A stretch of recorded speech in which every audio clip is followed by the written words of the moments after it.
মাশরাফি বিন মর্তুজা বাংলাদেশের ক্রিকেটে এক আবেগের নাম। ক্রিকেটার হিসেবে তার যে অবদান, তার থেকেও বেশি অবদান তার অধিনায়কত্বে। আমরা জানি মাশরাফি তার ক্যারিয়ারে অনেকবারই ইনজুরিতে পড়েছেন এবং ইনজুরি বাধা কাটিয়ে বাংলাদেশের ক্রিকেটের জন্য এবং বাংলাদেশের ক্রিকেট মোড় ঘোরানোর জন্য একটা ব্যাপক ভূমিকা রেখেছেন। যে সময়টা উনি ক্যাপ্টেন ছিলেন, বাংলাদেশের ক্রিকেট ফলো করে এমন যুবক শ্রেণীর লোক বা ক্রিকেট সংশ্লিষ্ট তারা সবাই মাশরাফিকে পছন্দ করতেন এবং মাশরাফিকে আইডল মানতেন।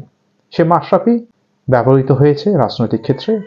মাশরাফি আবেগে পড়ে রাজনীতি করেছেন। তার এই রাজনৈতিক দর্শন বা রাজনৈতিক প্রেক্ষাপটটাকে যদি আমরা সরিয়ে রাখি, ক্রিকেটের মাশরাফি, আমার মনে হয় এখানে কেউ তেমন একটা কমপ্লেন করার সুযোগ পাবেন না।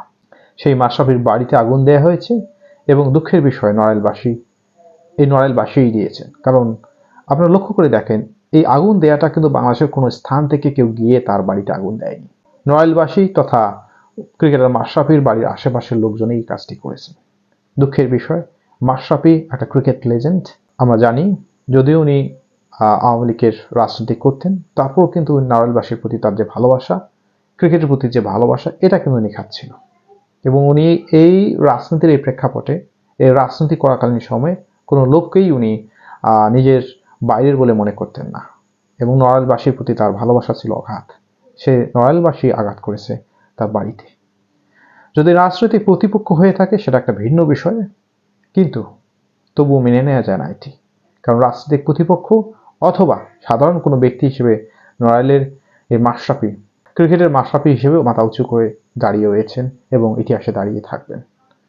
মাশরাফি লেজেন্ড অফ ক্রিকেট এবং এই বাংলাদেশের লেজেন্ডকে অপমানিত করা হলো। অনেকে হয়তোবা সমর্থন করবেন, কিন্তু আমি মনে করি এটা সমর্থনযোগ্য নয়। যে কোনো কারণে সহিংসতা বা বাড়িতে আগুন দেয়া, লুটতরাজ করা, এটা সমর্থনযোগ্য নয়। কারণ নতুন দিনের যে সূচনাটা বাংলাদেশ ছাত্র আন্দোলনের মধ্য দিয়ে হয়েছে, এই ছাত্ররা এর প্রত্যাশা করে না এবং আপামর জনগণ এটা প্রত্যাশা করে না কোনো অনাকাঙ্ক্ষিত ঘটনা, দুঃখজনক ঘটনা এই বাংলার মাটিতে আর ঘটুক। সেক্ষেত্রে মাশরাফি হয়তোবা রাজনীতি করেছেন একটা সময়, কিন্তু আমাদের কাছে মাশরাফি একজন ক্রিকেট লেজেন্ড এবং একজন অধিনায়ক এবং একজন ক্রিকেটার। আমরা তাকে ভালোবাসা দেব এই ক্রিকেটার, লেজেন্ড এবং অধিনায়ক হিসেবে। আমরা ক্রিকেটের মাশরাফির যে আর একটা ক্যারেক্টার, রাজনৈতিক ক্যারেক্টার, আমরা রাজনৈতিক ক্যারেক্টারকে আমরা কিন্তু ভুলে যেতে চাই এবং আমরা এই ধরনের ভুল আর করব না। মাশরাফি জাতীয় সম্পদ এবং জাতীয় হিরো, তাকে প্রাপ্য সম্মান দিতে হবে এবং ক্রিকেটের মাশরাফি ক্রিকেটে অবদান রাখবে এই প্রত্যাশা করি। এবং নড়াইলবাসীর জন্য দুঃখ প্রকাশ করতেছি। আপনারা আপনাদের নড়াইলের সন্তানকে আগলে রাখুন, বিবেকের দৃষ্টিকোণ থেকে ভেবে দেখুন, নড়াইলবাসী আপনারা ভুল করেছেন।